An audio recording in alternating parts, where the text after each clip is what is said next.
it's me Ashwati and welcome back to our channel Mentor Tales. So നമ്മളിപ്പോൾ നോക്കിക്കൊണ്ടിരിക്കുന്നത് third sem MA ഇംഗ്ലീഷിലെ teaching of ഇംഗ്ലീഷിലെ section C ആണ്. അപ്പോൾ last ക്ലാസ്സിൽ നമ്മൾ ലെസൺ പ്ലാൻസിനെ പറ്റിയിട്ട് ഒരു ഓവർവ്യൂ നോക്കിയിട്ടുണ്ടായിരുന്നു. അപ്പോൾ ഇന്നത്തെ വീഡിയോയിൽ നമ്മൾ lesson plan for prose detail ആയിട്ട് ഇന്ന് അതാണ് നോക്കാൻ പോകുന്നത്. Okay, so before getting started ആരെങ്കിലും നമ്മുടെ ചാനൽ ഫസ്റ്റ് ടൈം ആണ് കാണുന്നുണ്ടെങ്കിൽ നിങ്ങൾക്ക് യൂസ്ഫുൾ ആയി തോന്നുന്നുണ്ടെങ്കിൽ ഫ്രണ്ട്സിനും കസിൻസിനും എല്ലാവർക്കും നമ്മുടെ ചാനൽ ഷെയർ ചെയ്യുക, സപ്പോർട്ട് ചെയ്യുക, സബ്സ്ക്രൈബ് ചെയ്യുക. So 2 types of lesson plans ഉണ്ട്. ബിഹേവിയറിസ്റ്റ് ലെസൺ പ്ലാനും ഉണ്ട്, കൺസ്ട്രക്റ്റിവിസ്റ്റ് ലെസൺ പ്ലാനും ഉണ്ട്. നമ്മൾ ഫോക്കസ് ചെയ്യുന്നത് കൺസ്ട്രക്റ്റിവിസ്റ്റ് ലെസൺ പ്ലാൻ ആണ്. ജസ്റ്റ് ഒന്ന് ഓർത്തിരുന്നാൽ മതി. ഓക്കെ, അപ്പോൾ ലെസൺ പ്ലാൻ ഫോർ പ്രോസിൻ്റെ ഒരു ഫോർമാറ്റാണ് ഞാൻ ഇവിടെ ഇപ്പോൾ നിങ്ങൾക്ക് സ്ക്രീനിൽ കാണുന്നത്. അതായത് ഇതാണ് അതിൻ്റെ ഒരു ഫോർമാറ്റ് എന്ന് പറയുന്നത്. First name of the teacher വേണം, then subject, then topic, sub topic, and അപ്പുറത്തെ സൈഡിൽ സ്കൂളിൽ നിന്ന് കൊടുക്കുക, class, duration, date and strength. പിന്നെ 5 ടോപ്പിക്സ് ആണ് വരുന്നത്. That is curricular objectives, specific objectives, content analysis, prerequisites, learning aids. Okay, ഈ 5 കഴിഞ്ഞാൽ പിന്നെ 2 കോളംസ് ആണ് വേണ്ടത്. ഓക്കെ, ഈ 2 കോളംസ് എന്ന് പറഞ്ഞാൽ ഒരു പ്രോസസ് ഷീറ്റും ഉണ്ട്, ഒരു റെസ്പോൺസ് ഷീറ്റും ഉണ്ട്. പ്രോസസ് ഷീറ്റിൽ നമ്മൾ എന്താണോ പറയുന്നത് അതിൻ്റെ റെസ്പോൺസ് ആണ് റെസ്പോൺസ് ഷീറ്റിൽ എഴുതേണ്ടത്. ഓക്കെ, ഈ പ്രോസസ് ഷീറ്റിൽ 10 ഹെഡിങ്സ് ആണ് അടിയിൽ വരുന്നത്. ഫസ്റ്റ് വൺ മോട്ടിവേഷൻ ആണ്, second one listening to textual passage, third one silent reading by the pupil, fourth one global comprehension, fifth one detailed word study, sixth one loud reading by the learner, seventh one detailed study, eighth one introducing the function, ninth one feedback and 10th one assignment. Okay, ഇങ്ങനെ 10 headings ആണ് നമ്മുടെ process ഷീറ്റിന്റെ താഴെ വരുന്നത്. So ഇതാണ് ഇതിൻ്റെ നമ്മുടെ പ്രോസിൻ്റെ lesson പ്ലാനിൻ്റെ format എന്ന് പറയുന്നത്. ഇനി ഇത് ക്ലിയർ ആവണമെന്നുണ്ടെങ്കിൽ നമുക്കിത് ഒരു എക്സാമ്പിൾ വെച്ചിട്ട് ഡിസ്കസ് ചെയ്യാം. അപ്പോൾ നമുക്കിത് കുറച്ചുകൂടി ക്ലിയർ ആവും. അപ്പോൾ നമ്മളിവിടെ നോക്കുന്നത് ഡോക്ടർ ക്രിസ്ത്യൻ ബെർണാഡിൻ്റെ how not to be overweight എന്നുള്ളൊരു പാസേജാണ്. അതിൻ്റെ ലെസൺ പ്ലാൻ നമ്മൾ എങ്ങനെയാണ് എഴുതുകയെന്ന് നോക്കാം. ഒരു എക്സാമ്പിളാണ്. അപ്പോൾ ഈ ഒരു ഫോർമാറ്റ് വെച്ചിട്ട് നമുക്ക് ആ എക്സാമ്പിൾ ഒന്ന് ചെയ്ത് നോക്കാം.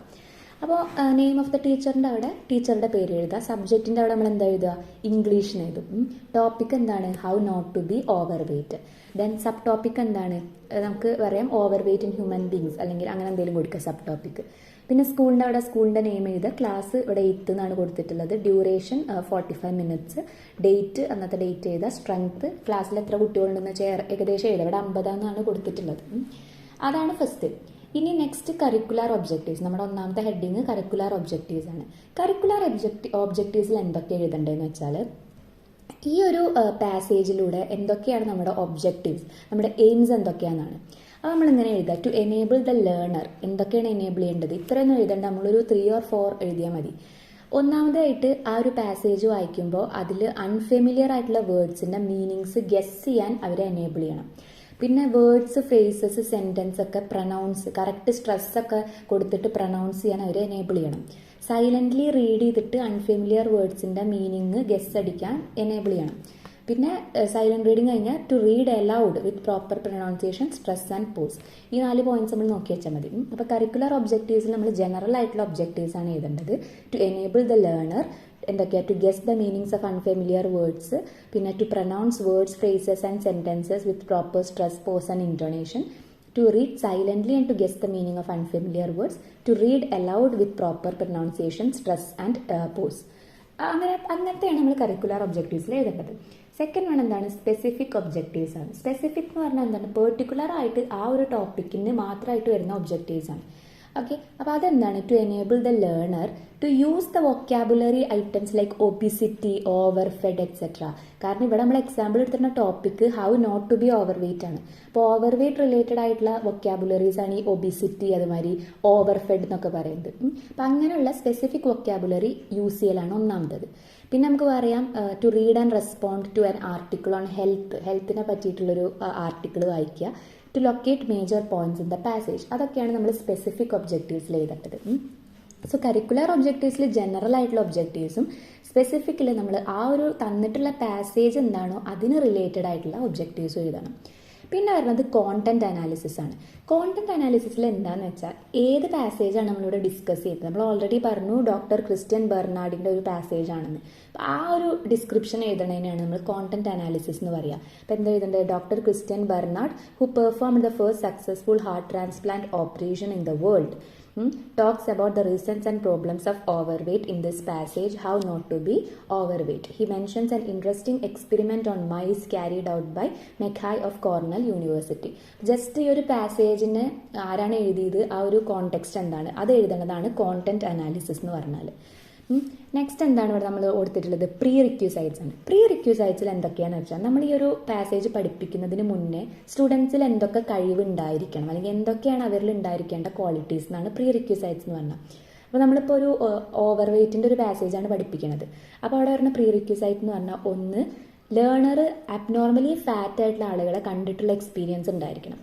The learner has seen abnormally fat persons. പിന്നെ different types of food items ആയിട്ട് ലേണർ എന്തായിരിക്കണം, ഫെമിലിയർ ആയിരിക്കണം. അതുമാതിരി അറ്റൻറ്റീവായിട്ട് നേരെ ലിസൺ ചെയ്യാനുള്ള ഒരു കഴിവ് അവരിൽ ഉണ്ടായിരിക്കണം. ഓക്കെ, അപ്പോൾ അതൊക്കെയാണ് ഇതിലെ പ്രീ റിക്യൂസൈറ്റ്സ് എന്ന് പറയുന്നത്. പിന്നെ ലേണിംഗ് എയ്ഡ്സ് ആണ്. ലേണിംഗ് എയ്ഡ്സ് ഏത് ടോപ്പിക് വന്നാലും നമുക്ക് എഴുതാൻ പറ്റുന്ന ഒന്ന് ബ്ലാക്ക് ബോർഡാണ്. പിന്നെ നമുക്ക് പറയാം ഇവിടെ ഓവർ വെയ്റ്റിൻ്റെ ആയതുകൊണ്ട് തന്നെ ഒരു ഫാറ്റ് മാൻ്റെയും ഒരു ലീൻ മാൻ്റെയും പിക്ചർ കാട്ടി കൊടുക്കാം. പിന്നെ different food items on the chart, അങ്ങനെ ഒരു സംഭവം നമുക്ക് കൊണ്ടുപോകാൻ പറ്റും. അതൊക്കെ ലേണിംഗ് എയ്ഡ്സിൽ വരുന്നതാണ്. ഓക്കെ, അപ്പോൾ ഇത്രയാണ് ലെസൺ പ്ലാൻ ഫോർ പ്രോസിൽ ഫസ്റ്റത്തെ ആ ഒരു 5 സംഭവത്തിൽ വരുന്നത് ഈ ഒരു ടോപ്പിക്കിൽ. പിന്നെ നമ്മളിത് കഴിഞ്ഞിട്ട് എന്താ പറഞ്ഞത്, 2 കോളംസ് വരയ്ക്കണം, പ്രോസസ് ഷീറ്റും റെസ്പോൺസ് ഷീറ്റും. പ്രോസസ് ഷീറ്റിൽ 10 ഹെഡിങ്സ് വരുന്നുണ്ട്. ഇത് ഒന്നാമത്തെ ഹെഡിങ് മോട്ടിവേഷൻ ആണ്. മോട്ടിവേഷൻ്റെ കീഴിൽ എന്തൊക്കെയാണെന്ന് വെച്ചാൽ ഫസ്റ്റ് ടീച്ചറും കുട്ടികളും തമ്മിലൊരു ഇൻഫോർമൽ കോൺവെർസേഷൻ നടത്തും. Okay, few informal exchange between the teacher and the students. പിന്നെ ഒരു പവർ പോയിന്റ് പ്രസൻറ്റേഷൻ അല്ലെങ്കിൽ LCD പ്രൊജക്ടറിലോ എങ്ങനെയും ടീച്ചർ ഒരു ഫാറ്റ് ആയിട്ടുള്ളൊരു ബോയുടെ ഒരു ഫോട്ടോ കാട്ടി കൊടുക്കുകയാണ്. പിന്നെ ആ കുട്ടി സ്വയം ഇൻട്രൊഡ്യൂസ് ചെയ്യാണ്. ഓക്കെ, ആ ഇൻട്രൊഡ്യൂസ് ചെയ്യുന്ന ഒരു പാരയാണ് അവിടെ കൊടുത്തിട്ടുള്ളത്. Hi, I M Sohanlal, I M 12 years old. ആ ഒരു പാരഗ്രാഫ് അതാണ് കൊടുത്തിട്ടുള്ളത്. എന്നിട്ട് ടീച്ചർ എന്ത് പറയുന്നത് വെച്ചാൽ teacher will ask the students to form groups and to list out the reasons for this overweight. അപ്പോൾ റെസ്പോൺസ് ഷീറ്റിൽ എഴുതുക, സ്റ്റുഡൻസ് എന്താ ചെയ്യുക, ടീച്ചർ റീസൺസ് ലിസ്റ്റ് ചെയ്യാൻ പറഞ്ഞുകൊണ്ട് സ്റ്റുഡൻസ് ലിസ്റ്റ് ദ റീസൺസ്. അപ്പോൾ അത്രയേ ഉള്ളൂ. റെസ്പോൺസ് ഷീറ്റിൽ ഇവിടെ പറയണത് എന്താണോ അത് ചെയ്യുക. ഓക്കെ, അപ്പോൾ teacher ask the students to form groups and list out the reasons. അപ്പോൾ റെസ്പോൺസ് ഷീറ്റിൽ എഴുതുക ലിസ്റ്റ് ദ റീസൺ. അത് കഴിഞ്ഞിട്ട് ടീച്ചർ ബ്ലാക്ക് ബോർഡിൽ പോയിട്ട് ഈ പാസേജിൻ്റെ പേരും ഓതറിൻ്റെ പേരും എഴുതാണ്. Okay, how not to be overweight by doctor Christian Barnard, BB എന്ന് കൊടുക്കുന്നത് അവർ ബ്ലാക്ക് ബോർഡിൽ എഴുതുകയെന്നാണ് കൊടുത്തിട്ടുള്ളത്. അപ്പോൾ അതാണ് മോട്ടിവേഷനിൽ വരിക. സെക്കൻഡ് വൺ എന്താണ്, ലിസണിങ് ടു ടെക്സ്ച്വൽ പാസേജ്.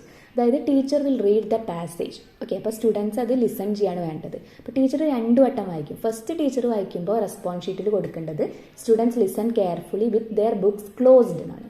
പിന്നെ teacher reads the passage second time. അപ്പോൾ റെസ്പോൺസ് ഷീറ്റിൽ കൊടുക്കേണ്ടത് listens with textbook open. അതായത് ആദ്യം ടെക്സ്റ്റ് ബുക്ക് ക്ലോസ് ചെയ്ത് ലിസൺ ചെയ്യുന്നു, പിന്നെ ടെക്സ്റ്റ് ബുക്ക് ഓപ്പൺ ചെയ്ത് ലിസൺ ചെയ്യുന്നു. അത്രയേ ഉള്ളൂ ലിസണിങ് ടു ടെക്സ്റ്റുവൽ പാസേജ്. പിന്നെ വരുന്നത് silent reading by the pupil ആണ്. അപ്പോൾ ടീച്ചർ വായിച്ചു കഴിഞ്ഞു. അപ്പോൾ അടുത്തതിൽ നിന്നാണ് ടീച്ചർ സ്റ്റുഡൻസിൻ്റെ അടുത്ത് പറയാണ്, സൈലന്റ് ആയിട്ട് വായിക്കാൻ പറയാണ്. എന്നിട്ട് ഒരു ഡിഫിക്കൽട്ട് ആയിട്ടുള്ള വേർഡ്സിൻ്റെ മീനിങ് കണ്ടുപിടിക്കാൻ പറയാണ്. അപ്പോൾ അതിൻ്റെ റെസ്പോൺസ് ഷീറ്റിൽ എന്താ വരിക, read silently. Okay, they refer the dictionary and recognises the word meaning. പിന്നെ അതിൽ വരുന്നത് ഗ്ലോബൽ കോംപ്രഹെൻഷൻ ആണ്. ഗ്ലോബൽ കോംപ്രഹെൻഷൻ എന്ന് പറഞ്ഞാൽ ടീച്ചർ സ്റ്റുഡൻസിൻ്റെ അടുത്ത് കുറച്ച് സിമ്പിൾ ആയിട്ടുള്ള ക്വസ്റ്റ്യൻസ് ചോദിക്കും.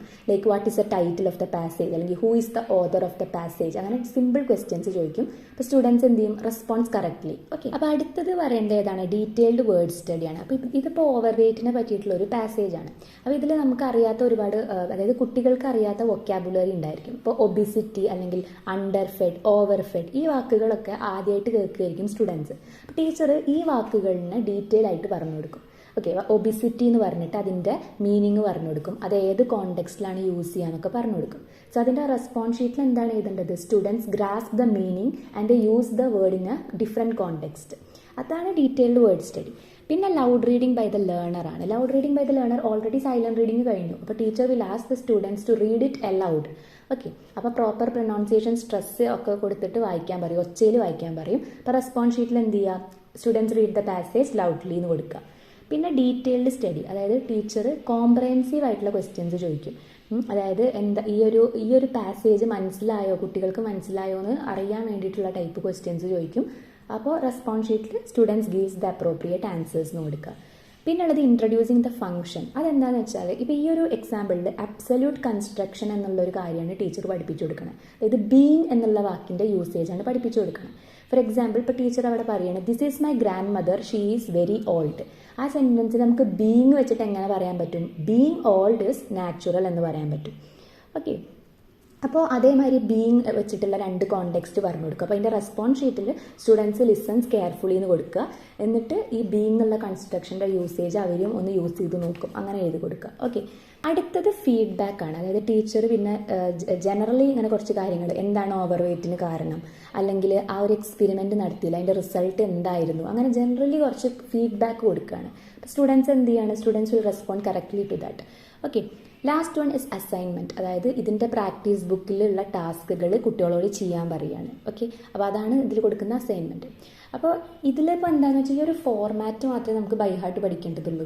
ബാക്കി നമുക്ക് ഏത് പാസേജ് ഏത് പ്രോസാണോ തരുന്നത് അതിനനുസരിച്ച് നമ്മൾ മാറ്റണം. സോ ഈ ഒരു ഫോർമാറ്റ് പഠിച്ചാൽ ബാക്കി അല്ലാതെ നമുക്ക് സിമ്പിളായി ചെയ്യാൻ പറ്റും. അപ്പോൾ അതിനാണ് ഞാൻ ഈ ഒരു എക്സാമ്പിൾ ഇവിടെ തന്നിട്ടുള്ളത്. അപ്പോൾ how not to be overweight എന്നുള്ള ഈ ഒരു പാസേജിനെ എങ്ങനെ ഈ ഫോർമാറ്റിൽ നമ്മൾ എഴുതാമെന്നാണ് ഇപ്പോൾ കണ്ടത്. ഓക്കെ, സോ ഇത്രയേ ഉള്ളൂ ഈ ഒരു ലെസൺ പ്ലാൻ ഫോർ പ്രോസ് എന്ന് പറയുന്നത്. ഫസ്റ്റ് ഈ ഒരു നെയിം ഓഫ് ദ ഈ ഒരു ഫോർമാറ്റ് നേരെ നോക്കുക. Name of the teacher, subject, topic, sub topic, school, class, duration, date and strength, പിന്നെ curricular objective, specific objective, content analysis, prerequisite, learning aids. Okay, അത് കഴിഞ്ഞ് പിന്നെ 2 കോളം പ്രോസസ് ഷീറ്റും response ഷീറ്റും. അതിൽ പ്രോസസ് ഷീറ്റിൽ 10 ടോപ്പിക്ക് വരുന്നുണ്ട്. Motivation, listening to textual passage, silent reading by the pupil, global comprehension, detailed word study, loud reading by the learner, detailed study, introducing the function, feedback and assignment. അപ്പോൾ അതിനൊക്കെ appropriate ആയിട്ടുള്ള response ഇപ്പുറത്ത് കൊടുക്കുകയും ചെയ്യാം. Okay, so this is all about the lesson plan for prose. ഇനി നമുക്ക് ഇതേമാതിരി ഉള്ളത് ലെസൺ പ്ലാൻ ഫോർ പോയട്രിയും ലെസൺ പ്ലാൻ ഫോർ ഡ്രാമയാണ്. അത് നമ്മൾ നെക്സ്റ്റ് വീഡിയോസിൽ ഡിസ്കസ് ചെയ്യും. അപ്പോൾ അതുവരെ എല്ലാവരും ഹാപ്പി ആൻഡ് സേഫ് ആയിട്ടിരിക്കുക. And don't forget to subscribe our channel. So take care, bye by.